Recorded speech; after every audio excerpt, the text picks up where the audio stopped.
Hi friends, welcome to Sona Meena kitchen. என் சேனலில் first time பார்க்குறீங்கன்னா லைக் பண்ணுங்கள், ஷேர் பண்ணுங்கள், சப்ஸ்கிரைப் பண்ணுங்கள். இன்றைக்கி மிக்ஸி டிப்ஸ் தாங்க பார்க்க போகிறோம். மிக்ஸியை வச்சு பல விதமான டிப்ஸை சொல்லியிருக்கிறேன். மிக்ஸி எல்லார் வீட்லேயும் இருக்குது. இந்த டிப்ஸ் எல்லாம் ஃபாலோ பண்ணி பாருங்கள். கட்டாயம் ரிப்பேர் கடைக்கு கொண்டே போக வேண்டாங்க. ரிப்பேர்னு சொல்லிட்டு கடைக்கு கொண்டு போனால் 2-3 நாளைக்கு வச்சுக்குவாங்க. நமக்கு மிக்ஸி இல்லாமல் ரொம்ப சிரமமாக இருக்கும். இந்த டிப்ஸில் ஏதாவது உங்களுக்கு கட்டாயம் யூஸ்ஃபுல்லாக இருக்குங்க. ஸ்கிப் பண்ணாமல் பாருங்கள். இப்போ நம்ம ட்ரையான ஐட்டம் அரைக்க போகிறோன்னா மிக்ஸி ஜார் ஈரமாக இருந்துச்சுன்னா நம்ம அதில் அரைச்சோம்னா கெட்டு போயிருங்க அந்த ட்ரையான ஐட்டம். அப்படி கெட்டு போகாமல் இருக்கணும்னா மிக்ஸி எப்படி தான் துடைச்சாலும் உள்ளே அந்த பிளேடுக்குள்ளே ஈரம் இருந்துக்கிட்டே இருக்கும். அப்படி இல்லாமல் இருக்கணும் அப்படின்னா அந்த மிக்ஸி ஜாரை சும்மா வச்சு ஓட விடணுங்க. மிக்ஸியில் ஓட விட்டிங்கன்னா அந்த பிளேடு கடியில் உள்ள தண்ணியெல்லாம் வெளியில் வந்துடும். 2-3 வாட்டி ஓட விட்டு துடைச்சிங்கன்னா மிக்ஸி ஜாரு பொட்டு கூட ஈரம் இல்லாமல் சூப்பராக நம்ம காஞ்சதாக கிடச்சிரும். அதுக்கப்புறம் நம்ம ட்ரை எடுத்து அரைச்சிக்கலாங்க. இந்த டிப்ஸை ஃபாலோ பண்ணி பாருங்கள். அடுத்த டிப்ஸ் பார்க்கலாம் வாங்க. இப்போ நம்ம தேங்காய் அந்த மாதிரி ஐட்டம் எது அரைச்சாலும் ஓகேங்க. அரைக்கும் போது ஃபஸ்ட் எடுத்து தண்ணி ஊற்றி அரைக்கவே கூடாது. ரெண்டாவது உங்களுக்கு அது போட்ட உடனே நம்ம 1 2 3ன்னு அந்த பட்டன் இருக்குங்க, அதுக்கு அரைக்கவே கூடாது. பல்ஸ் மோடு போட்டு ஃபஸ்ட்டு அரைச்சிட்டு தாங்க அப்புறம் அரைக்கணும். எந்த ஐட்டம் வெட் ஐட்டம் அரைச்சாலும் சரி, ட்ரை ஐட்டம் அரைச்சாலும் சரி, எந்த ஐட்டம் அரைச்சாலுமே உங்களுக்கு 1 2 3 அரைக்கிறதுக்கு முன்னாடி நம்ம இந்த பக்கம் பல்ஸ் மோடில் போட்டு அரைச்சி அதை பொடியாக்கி கொடுத்த பிறகு தாங்க அந்த பக்கம் 1 2 3ன்னு வச்சு அரைக்கணும். தண்ணியை எடுத்த உடனே ஊற்றக்கூடாது. இந்த டிப்ஸை ஃபாலோ பண்ணாவே ரொம்ப நாளைக்கு மிக்ஸி ரிப்பேர் ஆகாமல் வந்துக்கிட்டே இருக்குங்க. நமக்கு லைஃப் லாங் வரும். இந்த மாதிரி இதெல்லாம் டிப்ஸ் எல்லாம் ஃபாலோ பண்ணி பாருங்கள். இப்போ 1 2 3 அப்படி அரைக்கிறதுக்கு பதிலாக இப்போ நான் பல்ஸ் மோடில் அரைச்சி காட்டுறேன். இப்போ பல்ஸ் மோடில் நம்ம பிடிச்சிக்கணுங்க. அது 1 2 3னா நம்ம 1 வச்சுட்டு கூட கை எடுத்துடலாம். ஆனால் அது கை எடுக்க முடியாது. நம்ம பிடிச்சிக்கணும் கொஞ்சம் நேரம். பிடிச்சிங்கன்னா அது ஃபுல்லாக பொடியாக்கி அப்படி தூள் தூளாக கொடுத்துரும். அதுக்கப்புறம் தான் தண்ணி நம்ம ஊற்றணும். இந்த டிப்ஸை ஃபாலோ பண்ணி பாருங்கள். நம்ம அரைக்கிறதும் சீக்கிரம் அரைச்சிடலாம். எப்படி அரைக்காத ஒரு முத்தின தேங்காய் எதாக இருந்தாலுமே டக்குன்னு ஈஸியாக அரைப்பட்டுருங்க. இப்போ நான் கொஞ்சம் தண்ணி ஊற்றிக்கிறேன். இன்னுமே தேங்காய் முழுசாக தெரியுது எனக்கு. கொஞ்சம் தண்ணி ஊற்றிட்டு திருப்பி பல்ஸ் மோடில் தாங்க போட போகிறேன். நம்ம இந்த பெரிய பெரிய தேங்காய் பீஸு தெரிகிற வரைக்கும் நம்ம பல்ஸ் மோடில் 2 தடவை போடலாம். அப்புறம் 3வது வாட்டி அரைக்கும் போது 1 2 3ன்னு போட்டு அரைச்சிக்கலாங்க. அப்படி அரைக்கும் போது அரைக்கிறதும் ஈஸியாக இருக்கும். நமக்கு மிக்ஸியும் ரொம்ப நாள் வருங்க. மிக்ஸியும் ரிப்பேரே ஆகாது. இந்த டிப்ஸை ஃபாலோ பண்ணி பாருங்கள். இப்போ நம்ம பல்ஸ் மோடில் போட்டு அரைக்கிறேன். நான் பல்ஸ் மோடில் போட்ட பிறகு தாங்க அப்புறம் 1 2 3 போடணும். எடுத்ததுமே அரைக்கக்கூடாது. எடுத்ததுமே 1 2 3 போட்டு அரைச்சிங்கன்னா அது அவ்வளோ சீக்கிரம் அரைவும் படாது. மிக்ஸியும் சீக்கிரம் ரிப்பேர் ஆகிடுங்க. இப்போ நான் இன்னும் கொஞ்சம் தண்ணி ஊற்றிக்க, ரொம்ப திக்காக இருக்க மாதிரி இருக்குது. இன்னும் 1 2 தேங்காய் பீஸ் தெரியுது. அதனால் இன்னும் ஒரு பல்ஸ் மோடு விட்டுட்டு அப்புறம் நம்பரில் 1 2 3 வச்சு அரைச்சிக்கலாங்க. இப்போ எல்லார் வீட்டையுமே இருக்குது மிக்ஸி, எல்லாருமே அரைப்பாங்க. இருந்தாலும் இது நிறைய பேருக்கு தெரியாது. அதனால் நான் சொல்கிறேன். இது மிக்ஸி ரிப்பேரவே ஆகவே ஆகாதுங்க. ஒரு நாள் கூட நீங்கள் கடை தூக்கிட்டு போக வேண்டிய அவசியமே இருக்காது. இந்த மாதிரி ஃபாலோ பண்ணிங்கன்னா. இப்போ நான் அரைச்ச பிறகு 1 வைக்கிறேங்க. அப்புறம் 1 2 3 வைக்கும்போது விறுவிறுன்னு அப்படியே டக்குன்னு 3 கொண்டு போயிடக்கூடாதுங்க. 1 வச்சு 1 செகண்ட் விட்டு தாங்க பட்டனை நம்ம இது பண்ணணும். அந்த மாதிரி செய்யும்போது ரொம்ப நாளுக்கு ரிப்பேர் ஆகாமல் மிக்ஸிக்கு நமக்கு வரும். இப்போ மிக்ஸி பிளேடு ஷார்ப்பாக இல்லைன்னா நம்ம கல் உப்பு போட்டு அரைச்சோன்னா மிக்ஸி பிளேடு நல்லா ஷார்ப்பாக கிடைக்குங்க. இதனால் நம்ம அரைக்க வேண்டிய பொருளை அரைக்கும்போது சீக்கிரம் அரைச்சிக்க நமக்கு கொடுத்துரும். இப்போ நான் 2-3 ஸ்பூன் உப்பு போட்டு கல் உப்பு போட்டு அரைக்கிறேன் மிக்ஸி ஜாரில். இப்போ நம்ம அந்த உப்பை எடுத்து யூஸ் பண்ணிக்கலாங்க. சமையலுக்கு யூஸ் பண்ணிக்கலாம்.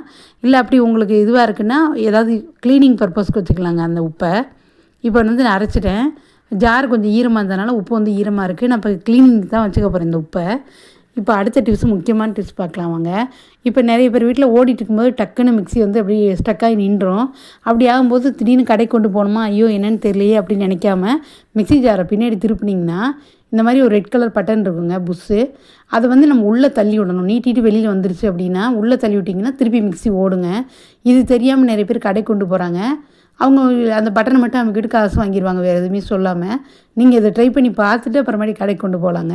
இந்த டிப்ஸை ஃபாலோ பண்ணி பாருங்கள். அடுத்து மிக்ஸி எவ்வளோ அழுக்காக இருந்தாலுமே நமக்கு இந்த ஒரு பொருள் போதுங்க. குளிக்கிற சோப்பு எந்த பிராண்ட்னாலும் ஓகே தான். அதை கொஞ்சோண்டு ஸ்க்ரப்பில் தொட்டுட்டு நம்ம தேய்ச்சோன்னா ஈஸியாக எவ்வளோ அழுக்காக இருந்தாலும் போயிடும். இந்த டிப்ஸை ஃபாலோ பண்ணி பாருங்கள்.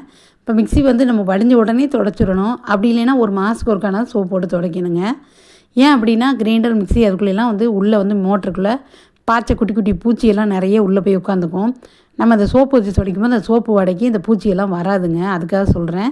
நீங்கள் மற்ற விம் லிக்விட் போட்டு துடைக்கிறத விட இந்த மாதிரி சோப்பு லிக்விட் வச்சு துடைச்சிங்கன்னா ரொம்ப நல்லாயிருக்கும். இப்போ நான் சோப்பு வச்சுட்டு தேய்ச்சிட்டு ஒரு டவலை ஈரம் பண்ணிவிட்டு துடைக்கிறேங்க. அந்த மாதிரி 2 வாட்டி துடைச்சிட்டு காஞ்ச கிளாத் போட்டு துடைச்சிட்டிங்கன்னா பளிச்சுன்னு இருக்கும். இந்த டிப்ஸை ஃபாலோ பண்ணி பாருங்கள். குளிக்கிற சோப்பு எந்த பிராண்ட்னாலும் ஓகே தாங்க. நான் இப்போது குளிக்கிற சோப்பு தான் வச்சு துடைக்கிறேங்க. ரொம்ப நாளாகவே அழுக்கு எவ்வளோ அழுக்காக இருந்தாலும் அழகாக விட்டு வந்துடும். இதுக்குன்னு நம்ம மெனக்கெட்டு வேறு எதுவும் வாங்க வேண்டாம், வைக்க வேண்டாம். வீட்டில் உள்ள ஒரு சோப்புங்க, அது க்ளீனிங்க்குனே வச்சுக்கிட்டிங்கன்னா ஈஸியாக இருக்கும். குளிக்கிற சோப்பு நம்ம குளிச்சுட்டு அந்த குட்டி குட்டியாக உள்ள சோப்பும் எடுத்துக்கலாம். நம்ம தூள் சோப்பு வீணாக போகிற தூள் சோப்பையும் எடுத்துக்கலாம். இல்லைன்னா இதுக்குன்னே ஒரு சோப்பு வச்சுக்கிட்டிங்கன்னா க்ளீனிங்க்குனே வச்சுக்கிட்டிங்கன்னா ஈஸியாக இருக்குங்க. இப்போ வந்து நான் ஈரக்கிளாத் வச்சு ஃபுல்லாக துடைக்கிறேங்க. எவ்வளோ பளிச்சுன்னு ஆயிடுச்சு பாருங்கள். ஒரு செகண்டு தாங்க ஆகும். நம்ம துடைக்கணும்னு சொல்கிறதுக்கு பதிலாக இந்த மாதிரி ஒரு சோப்பு வச்சு லைட்டாக தேய்ச்சிட்டு அப்படி ஈரம் பண்ணி துடைச்சிங்கன்னா சூப்பராக இருக்கும். நீங்கள் ட்ரை பண்ணி பாருங்கள். இப்போ நான் 2வது வாட்டி துடைக்கிறேன். 2வது வாட்டி இந்த மாதிரி தண்ணியில் அலசிட்டு துணியை நல்லா அலசி புழிஞ்சிட்டு துடைக்கணுங்க. நல்லா ஈரம் ரொம்ப அப்படி வச்சுக்கக்கூடாது. நல்லா டைட்டாக புழிஞ்சிட்டு தாங்க துடைக்கணும் எலக்ட்ரானிக் ஐட்டம்லாம். இப்போ நான் உள்ளேயுமே துடைச்சி காட்டுறேன் பாருங்கள். அந்த மாதிரி துடைச்சி வைக்கும்போது நீட்டாக இருக்கும் பார்க்குறதுக்கு. அந்த பூச்சியும் வராதுங்க. அந்த குட்டி குட்டி பாய்ச்சையெல்லாம் வர்றதுக்கு வாய்ப்பு கம்மியாகும். இந்த கிரைண்டர், மிக்ஸி அந்த மாதிரி ஐட்டத்தில் தாங்க அடியில் நிறைய பாய்ச்சை நிறைய பேர் வீட்டில் இருக்குது. நீங்கள் எந்தெந்த இடத்துல மருந்து வச்சாலுமே இந்த கிரைண்டர், மிக்ஸி கண்டியில் தாங்க அதிகமாக இருக்கும். நீங்கள் நல்லா செக் பண்ணி பாருங்கள். நான் சொல்கிறது உண்மைன்னு உங்களுக்கு தெரியும். இப்போ நான் வந்து ட்ரை கிளாத் போட்டு துடைச்சிட்டேன். அடுத்து வந்து உங்களுக்கு இந்த மாதிரி மிக்ஸிக்கு பின்னாடி வந்து இல்லை பார்க்குறதே கிடையாது, யாருமே பார்க்குறது கிடையாது. மிக்ஸிக்கு பின்னாடி வர்றதை பார்க்கணும் கட்டாயம். அதில் தாங்க இருக்கும் அந்த பாய்ச்சை. நீங்கள் பார்த்தீங்கன்னாவே உங்களுக்கு தெரியும். இந்த மாதிரி ட்ரை கிளாத்தில் துடைச்ச பிறகு நீட்டாக இருக்குது பாருங்கள். எவ்வளோ பளிச்சுன்னு புது மிக்ஸி மாதிரி இருக்குது பாருங்கள். இப்போது ஒரு டூத் பிக் போதுங்க நமக்கு ரிப்பேரே ஆகாமல் இருக்கிறதுக்கு. அடுத்த டிப்ஸுங்க. இப்போ ஒவ்வொரு டிப்ஸும் அப்படி தான் சொல்லிட்டு வரேன். ரிப்பேர் ஆகாமல் எப்படி மெயின்டைன் பண்ணால் கரெக்டாக வருன்றதுக்காக. இப்போ வந்து இந்த மாதிரி ஏர் போடுறதுக்காக அதிலே கொடுத்துருப்பாங்க. அந்த மாதிரி ஹோல் கொடுத்துருப்பாங்க. அந்த ஹோல் வந்து நம்ம அரைக்கிறது வந்து பொங்கி ஊற்றி அடைச்சிக்கிட்டு இருக்கும். அந்த மாதிரி அடைச்சிக்கிட்டு இருக்க இடத்துல இந்த மாதிரி டூத் பிக்கோ இல்லைன்னா ஒரு சின்ன குச்சி விட்டு தென்னந்தொடப்பம் அந்த மாதிரி தொடப்பம் விட்டு எடுத்துட்டிங்கன்னா அந்த ஏர் போயிட்டு வந்தாவே உங்களுக்கு ரிப்பேரே ஆகாதுங்க. அடுத்து வந்து இந்த கீழ் சைட்லேயும் இந்த மாதிரி ஏர் போடுறதுக்கு கொடுத்துருப்பாங்க. அதுலேயுமே வந்து அந்த ஹோல் வந்து சுத்தமாக குச்சி விட்டு அப்படியே எடுத்துட்டிங்கன்னா டூத் பிக்கு ஏதோ ஒன்று வச்சு அதில் உள்ள ஹோலில் உள்ள ஓட்டை, அந்த பூச்சி, பாய்ச்ச முட்டையெல்லாம் வச்சுருக்கோங்க. அது மாதிரி உள்ளதெல்லாம் நீங்கள் எடுத்துட்டிங்கன்னா ஈஸியாக இருக்கும். இப்போ நான் எடுத்து காட்டுறேன் பாருங்கள். எனக்கு எத்தனை முட்டை பாய்ச்ச முட்டை வந்தது அதுலேருந்துன்ட்டு. நான் அடிக்கடி க்ளீன் பண்ணுறது தாங்க. ஆனால் எப்படி வந்ததுன்னு எனக்கே தெரியல. பாருங்கள், இந்த மாதிரி தூசிலாம் உள்ளுக்குள்ளே இருக்கும். அதை லைட்டாக நம்ம குச்சி விட்டு ஃபுல்லாக எல்லா ஹோலும் இந்த மாதிரி குச்சி விட்டு க்ளீன் பண்ணிடணுங்க. இந்த மாதிரி க்ளீன் பண்ணி வைக்கும்போது நமக்கு ஏர் போயிட்டு வந்தாவே உள்ளே போய் வெளில வந்தாவே மிக்ஸி ரொம்ப நாளைக்கு கெடாது. நல்லா நீட்டாக சுத்தமாகவும் இருக்கும் நம்ம பார்க்குறதுக்கு. அந்த பாய்ச்சையெல்லாம் இல்லாதப்போ நமக்கு நீட்டாகவும் இருக்குங்க. இப்போ நான் எல்லாமே உள்ளேருந்து ஹோல்களை அப்படி விட்டு எடுத்துட்டேன். அந்த குச்சியை மட்டும் விட்டு எடுத்தால் போதுங்க. நமக்கு எதாவது இருந்தால் வந்து ரொம்ப தூரம் விட வேண்டாம். லைட்டாக மேலால் விட்டு எடுத்திங்கனாவே தெரியும் உங்களுக்கு ஹோலில் அடப்பு இருக்கா இல்லையான்ட்டு. இப்போ பாருங்கள், நான் எத்தனை பாய்ச்ச முட்டை அதுலேருந்து எடுத்தேன்னு காட்டுறேன் பாருங்கள். இத்தனை முட்டை இருந்ததுங்க. உள்ளுக்குள்ளே தூசி முட்டை எல்லாமே இருந்தது. உங்களுக்கு நீங்களும் பாருங்கள். சொன்னால் நம்ப மாட்டீங்க. கட்டாயம் உங்களுக்கும் எடுத்து பார்த்தீங்கன்னா உங்கள் மிக்ஸியில் இதெல்லாம் கட்டாயம் இருக்குங்க. நம்ம என்ன தான் மேலே துடைச்சாலும் அடியிலையும் க்ளீன் பண்ணி வைக்கணுங்க. இப்போ அடுத்த டிப்ஸ் பார்க்கலாம் வாங்க. இப்போ நம்ம அரைச்ச ஜார் வந்து அந்த பொடியான உப்பையை வச்சு நம்ம தேய்க்கிறோங்க. நல்லா தேய்ச்சிட்டு அதில் உள்ள அழுக்கு கரை பிடிச்சது எல்லாமே போயிடும். இதை தேங்காய் நாரோட அந்த குடுமி எடுத்துக்கணுங்க. அந்த திக்கான சைடு எடுத்துக்கிட்டு ப்ரெஷ்ஷெல்லாம் தேவையில்லைங்க. அதை வச்சு தேய்ச்சாவே போதும், நீட்டாக போயிடும். நீங்கள் அந்த திக்கான குடுமி மட்டும் எடுத்துக்கோங்க. வேறு ப்ரெஷ்ஷு இதுக்குன்னு தேடி நீங்கள் கடையில் பிடிச்சி புதுசு வாங்கிட்டு வந்துடணும், பழசு வந்து வளைச்சா தான் விளக்க முடியும் அப்படிலாம் கிடையாது. நீங்கள் இந்த குடுமி மட்டும் இருந்தால் போதும். ஃபுல்லாக அதை வச்சு தேய்ச்சிங்கன்னா க்ளீனாக ஆகிடுங்க. க்ளீனான பிறகு நான் காட்டுற மாதிரிங்க, கழுவிட்டு காட்டுற மாதிரிங்க. இப்போ வந்து பேக் சைடு க்ளீன் பண்ணுற காட்டுறேங்க. அந்த பேக் சைடுமே எடுத்துக்கிட்டு அந்த குடுமியில் கொஞ்சோண்டு அந்த சோப்புக்கு குளிக்கிற சோப்பு தொட்டுக்கணுங்க. தொட்டுக்கிட்டு நம்ம தேய்ச்சா போதுங்க. வேறு எதுவுமே பண்ண வேண்டாம். பேக் சைடுமே நம்ம குளிக்கிற சோப்பு நம்ம வந்து விம் லிக்விடும் போடலாம். இருந்தாலும் இந்த குளிக்கிற சோப்பு போடும்போது நீட்டாக வந்துடுங்க. அழுக்கு எல்லாமே அப்படியே நீட்டாக அழகாக கலண்டு வந்துடும். நீங்கள் வந்து வினிகர், பேக்கிங் சோடாலாம் போட்டிங்கன்னா அந்த ஜார் வந்து ஓட்டை விழுந்துடும். நீங்கள் அப்படி பண்ணுறதுக்கு பதிலாக இந்த குளிக்கிற சோப்பை மட்டும் போட்டுட்டு தேங்காய் குடுமி, திக்கான குடுமி வந்து ப்ரெஷ் மாதிரி யூஸ் பண்ணிக்கலாங்க. அது மட்டும் போதுங்க. அப்படியே ப்ரெஷ் மாதிரி யூஸ் பண்ணி கழுவுனிங்கன்னா அதில் உள்ள அழுக்கு ஃபுல்லாக வந்துடுங்க. எவ்வளோ நீட்டாக இருக்குது பாருங்கள். நீங்கள் பேக்கிங் சோடாலாம் போட்டால் ஓட்டை விழுந்துருங்க. வினிகர்லாம் ஊற்றுனீங்கன்னா அதுக்கு பதிலாக இந்த சோப் போட்டு க்ளீன் பண்ணி பாருங்கள். இப்போ இது அந்த வாய்ப்பகுதியிலையுமே அந்த மாதிரி ஒரு மாதிரி ப்ரௌன் கலராக இருக்குது. அதுக்குமே இந்த தேங்காய் குடுமி அந்த சோப்பு தாங்க நான் எடுத்துருக்கிறேன். அந்த குடுமி வந்து உங்களுக்கு ப்ரெஷ் மாதிரி யூஸ் ஆகும்.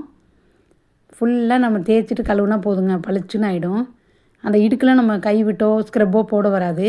அதுக்கு பதிலாக இந்த தேங்காய் குடுமி ஒன்று போதுங்க. அழகாக நீட்டாக க்ளீன் பண்ணிடலாம். இதுக்குன்னு நம்ம ப்ரெஷ்ஷெல்லாம் வாங்க வேண்டிய அவசியமே கிடையாதுங்க.